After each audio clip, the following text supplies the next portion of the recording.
When I go back through our archives, I find some interviews with coaches that you probably haven't had a chance to meet unless you've gone back to the first year of the podcast, which was 2017. And one of those guys has been on multiple times, but his first interview with us was a good one, and you really get a chance to learn about him and what he believes in. And that is Casey Jacobsen, the co-defensive coordinator at Morningside. Morningside just won their third national championship in the last 4 years in NAIA, and Casey Jacobsen has been a Football Scoop Coach of the Year. He's been honored as the American Football Coaches NAIA Assistant of the Year. Just does a tremendous job as a coach, and we'll get him back on the podcast to talk again because I always love talking ball with Casey. So here's our first episode with him back from year one. Casey Jacobsen, co-defensive coordinator from Morningside. Coach Jacobsen, welcome to the show. Hey, thanks for having me. Coach, let's get right into it and go back to where you got your start. So what made you want to be a football coach? You know, being around the game my whole life, playing it as a kid and obviously playing through college, it's just, you know, the bug kind of hit me. And when my college coach asked me if I wanted to stick around and stay on staff after I graduated college, I jumped at the opportunity. Where'd you get your start then? What college was that? I played football at Buena Vista University, which is in Storm Lake, Iowa, and that's where I played, and that's where I coached my first 2 years. What was your first position there? What were you coaching? My first position there, I was the assistant offensive line coach, responsible for the guards and center. You were on the good side of the ball at that time. You've since gone to the dark side, huh? Well, yeah, I played O-line, and I've transitioned over to the dark side. So what were some key things for you in your first, coaching position there that you learned? You transitioned from being a player there to a coach. What were some things you picked up in that first experience? Obviously, and I think it even carries over some of the guys that I coach now, is the time commitment that it is. When you're playing, it's, you're in there and watching film and you're at practice. You don't necessarily see all the work that goes in behind the scenes. In your career and your coaching up to this point, what have been some other key points in your development, key things that you've learned? The biggest thing that I get out of this is just the relationships, in terms of coaching young men and, working with them on a daily basis, not only just in football, but throughout their studies and their personal life, and just kind of trying to mentor them through this phase of their life and giving them a foundation to be successful for their future. As you've transitioned through your career, who's had the greatest impact on your philosophy? There's a lot of guys. Obviously my first college coach, Joe Hadachek, was big just in terms of, I'd never been coached that hard before, and he really, demanded your best. So I kind of picked up some stuff from Coach Hadachek. Obviously Coach Ryan, our head coach here, I've been with him for 13 years. Coach Ryan has really hammers the details of things, and he wants to know, what are you doing? Why are you doing it? And are you giving that message to your players as well so they understand what they're doing? And then probably thirdly was my father was a coach, and just growing up around, being a coach's kid, and you're always around sports and things like that. So those are probably the three biggest influences. So you've been in some distinctly different areas as far as what you've coached in your career, and now you've developed one of the top defenses in the nation year in and year out. What would you say is your area of expertise as a football coach? I'd say just in terms of a position, it's probably linebacker. I've been coaching linebackers here for the past 13 years. Just that position, and there's a lot of crossover in terms of I was an O-line coach before, and just destructing an offense and teaching these guys, hey, what are they looking at? Why are they running that? What do we need to do to stop it? So I'd say linebacker play is probably my area of expertise. And obviously you're doing something right, because prior to being the defensive coordinator, which consistently has top 10 performances every year in multiple categories. In fact, this year you were number 3 in scoring, number 2 in total defense. I think you were 7th in rushing, 4th in passing, 1st in pass efficiency, and 2nd on third down. So you guys are really doing things right, and that's what you see kind of year to year, that kind of performance in the top 10. Prior to this, though, you were the special teams coordinator, and you had the same kind of success. So what is it that you're doing that gives you that kind of consistency? I think it's just that. I think it's being consistent, letting the players know that this is their expectations, this is what you're looking for, and then asking them to do it and demanding them at times to do it, and they see the results in terms of that consistency. The message is consistent in terms of what we're trying to accomplish, and then just allowing them to set goals to get to that level, and just working on it on a day-to-day basis. We've been successful because we've been consistent, and it's just been a consistent message throughout my time here of this is what's demanded of you, and I'm here to help you reach that level, and we're going to get there together. I think a lot of coaches point to the culture that they develop as well. So you have a unit that you're in charge of, and the past it was special teams, now it's the defense. What types of things do you do to build culture in your unit? We talk about culture probably on a daily basis. Here at Morningside, the defense, our nickname is the Wolf Pack, and we have the Wolf Pack identity pyramid, and at the base of the pyramid is three things that we have to do each and every single game and week to week. And the three things on the base of that are violent, relentless execution. That's the base of what we're trying to do here. We want to make sure we're executing the call, executing our assignment with perfection. We want to make sure we're playing relentless. A lot of the times you can make a mistake, but your effort can make up for it. And then obviously, the game of football, you've got to be bringing your pads. You've got to be using your hands to defeat blocks. So we talk about violent, relentless execution on a daily basis. That sounds like a great tool, the Wolfpack Identity Pyramid. How did you develop that, or where'd you get the idea? Oh, I stole it. I think I took it from Patterson down at TCU. I read an article that he wrote just in terms of, and I think theirs was an overall program philosophy, and I think he actually probably stole it from John Wooden because John Wooden was big on the pyramid thing. So we had our game goals and we had our expectations of what we expected the defense to do. And then after the season one year, I sat down with some of the seniors and said, okay, what's the 6 caveats of the Wolfpack defense? And they just kind of all looked at me funny. So obviously I knew that I wasn't getting that message across strong enough. So I sat down and I came up with the Wolfpack Identity Pyramid. The bottom of it is relentless, violent, and execution. The next level up is tackles for loss, takeaways, and stopping the run. And then obviously the top of the pyramid is no touchdowns. They see that every day. They hear it every day. They get quizzed on it every Tuesday when we go down there. So everybody should be on board, should be on the same page in terms of what it will to do to be successful. And I'm sure all of those are kind of key parts of your philosophy. Can you talk about your defensive philosophy a little bit? Yeah, obviously, any defense worth its salt is going to attempt to stop the run. You want to make sure that throwing the ball is what the offense has to do. Just in terms of you play. In the Midwest here, we get so many different types of weather that don't necessarily lend itself to throwing the ball. So we want to make sure first and foremost that we're good at stopping the run. So we're going to do that using multiple calls in terms of sometimes we'll blitz, sometimes we're just going to play it straight up, but mainly we're going to be a cover 4 team where we're going to get our safeties involved in the run game. And then obviously we want to get the offense behind the sticks, get them behind schedule, and that happens with tackles for loss and sacks. So we're going to be aggressive. Our outside linebackers and our inside linebacker play aggressive. We're going to hit gaps. We're going to play downhill. And then obviously takeaways. We work takeaway circuit every single week. And whether that's ripping the ball out of somebody's hands, it's carrying it, or attacking it when it's in the air, tip drills for the D linemen, sniffing out screens, all types of stuff like that. What type of defense do you guys run? We're a 4-3. What kind of coverage do you like to play behind that? Quarters. Quarters or variations of quarters. Gotcha. So thinking of teaching your system, you obviously have a sound philosophy that your players understand. What are some of the best methods your coaches are using to get that execution that's leading you to be one of the top defenses in the country? A lot of it comes down to watching film, and we talk through, we watch the film in terms of, hey, this is what it should look like. We draw it up on the board. We talk about the details of each position in terms of position coaches. So, our safeties coach is going to talk about alignment. He's going to talk about leverage on the number 2 receiver. He's going to talk about formations. And then we'll get down into the nuts and bolts of it of, hey, what do our feet want to look like on pre-snap? What do our feet want to look like post-snap? Where should our eyes be transitioning?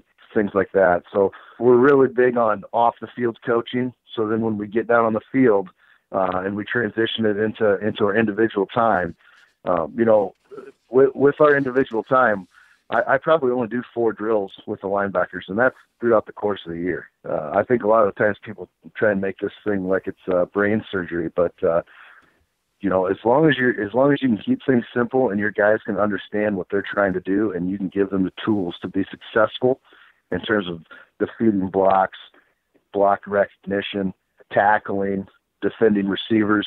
If you can keep that stuff simple, they can pick up on it really fast, and it allows them to play fast. I think the hallmark of a lot of great defenses is you see that they're able to play their base really against anything, and that there's adjustments out of that base. What would you consider to be the base for you, and how are you teaching that to your players? Our base is going to be a 4-3 cover 4. That's our base defense. And in terms of how we're teaching it now, I just told you how you got to keep things simple, and then I've got to say that I don't necessarily, our base defense, I never hard call on the sideline. We've got an auto check, which is for our front, and then we've just got a coverage check, which is for the back end. So really, in terms of us and our kids have to take ownership in it and putting themselves in a position to be successful. So we're either going to be in an over front or an under front based off of what formation we're getting. Obviously, if we've got a tight end formation, we're going to be in an over front. But a lot of the times, we might put a 3 technique to a running back, or we'll put a 3 technique to a fullback, just in terms of week to week basis, based off of what we're seeing. So our Mike linebacker sets the front, and then our safeties set our coverage check. Now it's going to be variations of cover 4 in a 2-by-2 formation, but in a 3-by-1 formation, we'll spin over and we'll play. It's kind of a version of cover 3, but it's got more cover 4 tendencies than it does cover 3. And we go every single week. We break every single opponent down by formation, and then on Monday we're sitting in here and I'm talking with the Mike linebackers. Hey, against this formation, we want to be in this front, and we just run down the list. And the safeties and corners coaches are doing the same thing. So all the guys are on the same page that, hey, when we see this formation, this is what we're playing to it. How do you get that repped in practice to make sure that you have that recognition you need? When we're doing it in practice, we do a lot of line of sign in terms of individual stuff. On Tuesdays, Coach Matthews just got those safeties down there, and he's got cards out, and hey, this formation pops up. Hey, what is it? And it's just, you're doing that throughout the course of that, and then you get into practice, and every single call in practice is auto check. So they're calling that stuff throughout the course of the week in every single period. And even when we have some crossover sessions throughout the week with our offense, we will play our stuff that we're playing that upcoming weekend so we don't create any confusion. And then obviously as I'm watching film, I make sure that every formation that we're going to see, they're seeing that on film in our meeting. And I say, hey, where are we setting the 3 technique? And the safeties are doing the same thing. Hey, what coverage are we playing to this? It's film repetition. It's, walk and talk repetition. And then it's game type of an environment repetition. And we get about, I'd say on any given day, we probably get about 100 to 150 snaps against the scout team. So our guys are prepared when we get to Saturday. You guys are moving fast. How do you accomplish that kind of, tempo out of your scout team to be able to get that many? Well, our offense is a no huddle offense, so they're up tempo the way that it is, and offensively, our scout team guys, they know, hey, they're trying to run stuff fast. If I want to be up there with the older guys, I need to prove that I can run stuff fast. So we really have great scout team periods in terms of those guys are in and out of the huddle. We really make it simple for the offensive line, so they're not the ones having to come back and look at a card. When we're breaking down an opponent offense, we use our offensive terminology. So, we can basically go out there and they don't even need a card. We can say, hey, you're running, power G, and give them the number, and everybody out there can run it. All we have to really do is tweak some alignments based off of formation. Within those reps, how much of that is being allotted to your second team? We go 50-50. In terms of our first group is going to take 4, and then our second group is going to take 4. And when we're going against scout team, it's 50-50. Defensively, you got to play a lot of guys anymore. It's not, you can't have 11 dudes and expect to get through an entire season healthy and, be able to play at your top level with the same 11 kids on the field all day long. I want to say in the games this year, we rotated 1, 2, 3, 4, 5, 6. We rotated 7 defensive linemen on at least 7 in every game, sometimes 9. And we had 3 safeties we played. We had, and then we rotated Mike linebackers from time to time as well. And then we rotated the outside linebackers a little bit as well. So most of those guys are getting a chance to play throughout the course of the year, and they've got to be prepared. And it's one of those things anymore in college football with the up-tempo offenses. You better have some guys ready to go. They're backups, otherwise it's going to nip you in the bud. So you guys are even getting some threes ready to go. Absolutely. Awesome. Well, let's put you in a situation here, Coach. We're in a do-or-die situation. It's 4th down and 3.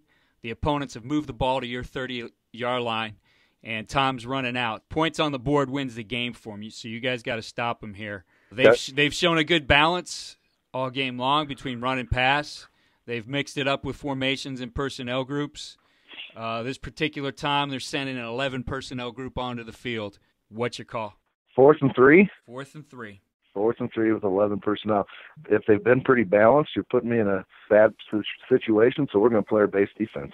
We're going to allow our athletes to get themselves lined up in a position to be successful, and we'll tighten the corners up a little bit so they can't hit us up on any 3-step, and we're just going to be ready to play what we see. Sometimes you got to rely on that, right, Coach? Players play, coaches coach.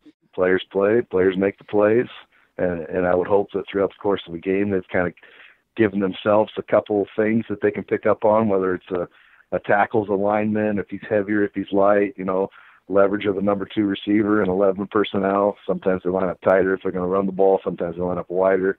All those things are pre-snap indicators of what they're possibly doing, and hopefully our guys have picked up on that throughout the course of the game. And when they come out there on 4th and 3, we're going to have it whittled down to about 2 or 3 plays they're going to run, and we're going to be able to stop it. It seems like you guys do a really good job in preparing your players to do more than what those lines are drawn. Obviously, if you have a guy who goes out and just runs lines and says, oh, well, Coach, that's what the diagram said, you're not in a good situation. Robot. So you don't want robots out there, right? Robots can't play this game. That's right. Coach, let's change pace here a little bit. We're going to go into a little bit of an up-tempo segment right here, just some various questions on some coaching topics. So what's a mistake you made as a young coach, and what did you learn from it? Probably getting really fired up, to the point of everybody that's out there wants to be successful. Nobody goes out there and says, man, I'm really going to make Coach Jacobsen mad because I'm not going to do this right. Just being able to, take a step back and solve problems rather than, trying to use my voice to get guys to play hard, helping them overcome their, correct their faults so they can be more successful. What's the best coaching advice you received in your career?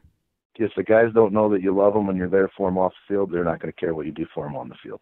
Yeah, it kind of goes into that first one where you mentioned, you don't want to be too emotional. You want to be too heated with guys. They have to understand where you're coming from. And, the guy who's just barking all the time, doesn't get that across and probably misses that, on what you mentioned there in the piece of advice you received. Yep. And once they know that you love them, then you can bark at them because exactly. They know that you're trying to do it for their best. Got to develop that rapport. Coach, what's a book you'd recommend to our listeners? I've read a lot of the Tony Dungy books. Anything Tony Dungy writes is top notch. I mean, he's a first-class guy. He's a first-class coach. The Tony Dungy books are excellent books. What's your favorite piece of coaching technology or a piece that maybe you want to work into your workflow in the future? I tell you what, we just started using Huddle this year. We were using it for exchange only, and then we had our own little thing that we were using for breakdowns and stuff, but we finally jumped all in with Huddle, and man, I love it. Easy, it's fast. I can type notes in it and send it to guys, and I tell you what, it's a fantastic piece of technology. I can conduct a meeting sitting in my office with nobody in here because I can just type the notes in there and I can send them to the guys and they send me questions back and so on and so forth. So I really feel like that's allowed us to be more productive in terms of watching film. I can point things out on film. Hey, look at this. And then I can run through an entire playlist and do that with 80 plays and send it to the linebackers, and they come into meetings and they can sit here and verbalize to me, hey, yeah, when that number 2 receiver lines up there, we've got to be ready for this. And it's allowed us to get a more detail oriented. What's something you've taken from a coaching clinic and implemented? I would say probably when I was younger, some of our special team stuff, just in terms of how we were leveraging some things and how we were, trying to get a leverage advantage in terms of our kickoff return. I think I probably stole that from somebody at a clinic. What's a specific on-field technique or play that you're interested in learning how to defend better? Something you've seen this season that's going to be part of your research in the off season? I tell you what, the thing that it's starting to trickle down to our level now Obviously they kind of started doing it in the NFL a couple of years ago, but the unbalanced formations, kind of all the oddball formations that they're throwing out there. Reading something on how Belichick, had an entire 15-minute block all the way through their camp with oddball formations and how to line up to that stuff and leverage it. And, we saw a lot of that this year, so I'm sure that's something that's going to be coming down the pipe as well. What are the major concerns you have for the future of football right now, and what are some ideas that you have to help solve those? Wow, that is a tough question. Obviously the overall health and long-term health of, people playing the game of football is obviously something that's kind of been, brought up a lot lately, whether it's on ESPN or College Game Day or what have you.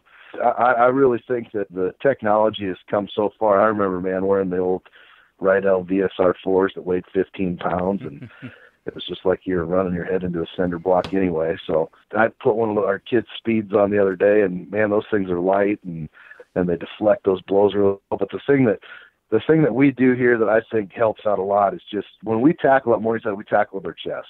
Our linebackers, when we're coming and we're filling gaps on running backs, we're not dropping our helmet down to helmet-on-helmet blows. We're not trying to take a half a man in that scenario. I want to get thick. I want to hit with our chest. I want the majority of the force going through our breastplate. And then the stuff when we're on the perimeter, we're doing a lot of the Seahawk tackle stuff in terms of, we call it gator tackle. We're gonna get that outside thigh board and we're gonna roll them to the ground. So I think a lot of it can be addressed just through proper coaching. It's not the days of when I was in junior high and you lined up across from the guy and who can hit the other guy the hardest in the head. The goal isn't necessarily that. The goal is to get the guy on the ground, and you got to do it the safest way possible. Coach, what advice would you give a young coach looking to make it in this profession?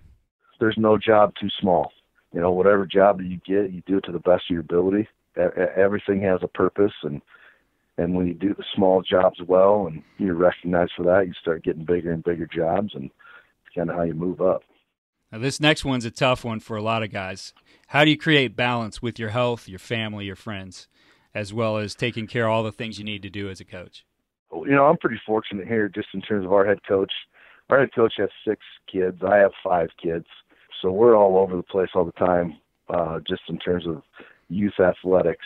And he gets it, After practice, there's no required office hours. We're in here in the morning. We get our stuff done. We go out to practice.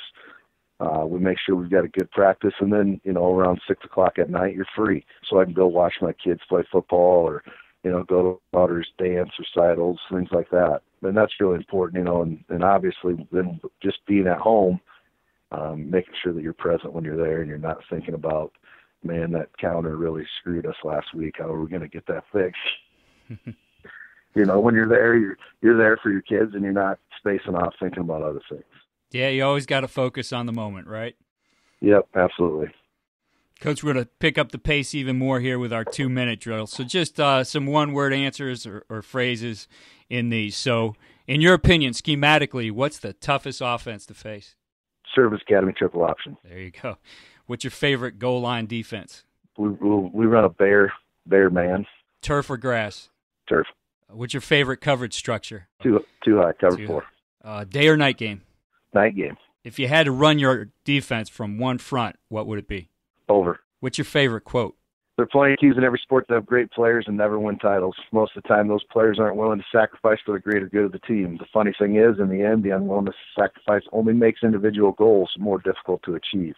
One thing I believe to the fullest is that if you think and achieve as a team, the individual accolades will take care of themselves. Talent wins games, but teamwork and intelligence wins championships.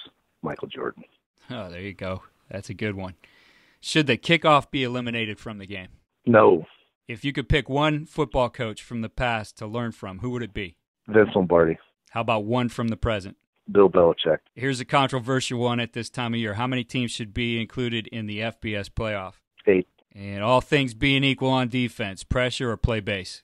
Base. Coach, here's our final question. What's the one thing you'd point to as giving your team, your unit, the people you've been involved with, whether it's been special teams, your defense, you've done an excellent job. What's the key thing that's been the winning edge for you? Play hard and play fast, and if you're prepared, and you're prepared for your opportunity. Coach, how can our listeners connect with you? You can get a hold of me on my email address, which is jacobsen@morningside.edu. You can follow me on Twitter, though I don't know how much you'll get out of that. It's @CoachCJake. If you want to call and talk about a little football, it's my cell phone number 712-898-0275. Coach, we really appreciate you taking the time to be on the show. Thank you. It's been fun. Thanks again for listening to the Coaching Coordinator Podcast. We have some new episodes coming up here in the new year. We'll sprinkle in a few of our state champions and lessons from 2021 as well. Follow me on Twitter @Coach K. Grabowski. If you go to my pinned tweet, you'll see a link to my article where I list all of our playlists by position. So if you're looking for something to binge listen and get better at your position, learn what some of the best coaches in the country do, go to my Twitter account @Coach K. Grabowski and check out the pinned tweet. Follow all we're doing at coachingcoordinator.com.